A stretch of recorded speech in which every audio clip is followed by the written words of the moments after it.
possible. If you are not hopeful at all, you will be on the 1. If you are extremely hopeful, you'll position yourself at a number 10. And you can choose any place in between.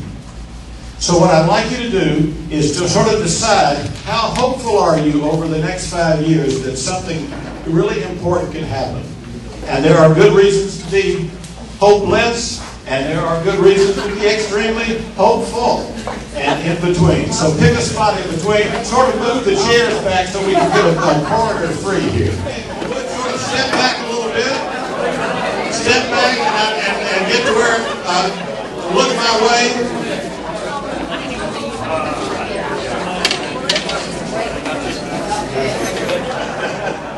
Somebody over here. Who's at a 10? Who's a 10? Who's a 9? What are you? You're slime for. What number are you? You're 10, headed to 11 and 12. Why are you so hopeful?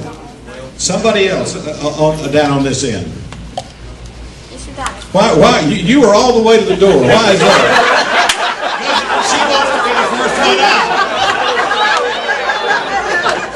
I'm very fortunate to have a child who's graduating this year, and she has been in public education for some now 13 years, and I just want to make sure that the opportunities for other children continue just like they have for her. And let's go back on the other end here just for a second.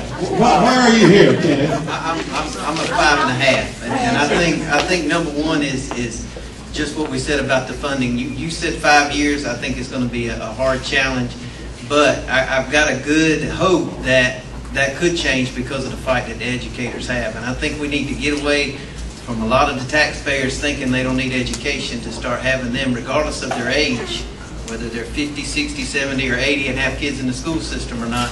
They've got to start believing in the education before we ever get that funding. Pam.